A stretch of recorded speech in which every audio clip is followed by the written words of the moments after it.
Uh, I'll start with a comment where you left off, and I probably wouldn't have said this if you hadn't said what you did. And by the way, I've taken a public position that DACA kids brought here by their parents are not illegal. Now, technically, under our law, they probably are illegally entering the country, but since they were brought here by their parents, I don't consider them to be illegally in the country. But I think one of the things that keeps us from passing any immigration legislation is the fact that the president has poisoned the waters of that discussion by not enforcing the law at the border that we see every day. And if he would make a commitment to enforce that law, and it would help that. But it's particularly disgusting when he says, well, I don't know whether the president says it, but people in the administration say the border is being enforced. And everybody knows that that's not true. You've already held over the judicial nominees. We can have a voice vote on the U.S. Attorney and U.S. Marshal. Now, I'm going to get into something that's oversight, but it's not just oversight of Democrat Department justices, it's oversight of past Republican Department of Justice. So this is not a partisan situation. I sent a letter October 5th this year to the Justice Department and the FBI.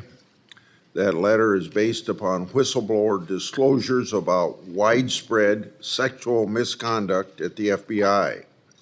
In that letter, I noted one FBI document that I've made public, which shows 665 FBI employees retired or resigned to avoid punishment for their misconduct between 2004 and 2020.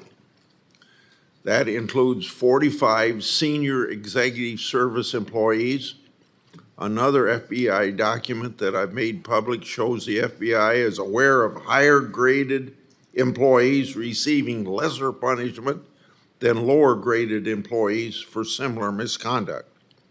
The document shows a systemic failure within the Justice Department and the FBI to put a stop to sexual harassment and misconduct in the workplace.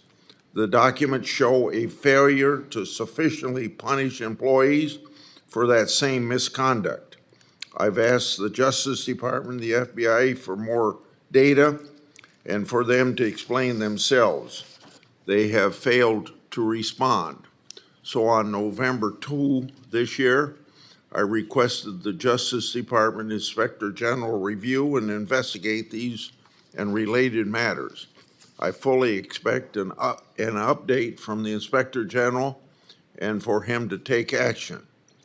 Now going forward, Chairman Durbin and I have agreed to join forces with respect to investigating these FBI sexual misconduct issues next Congress.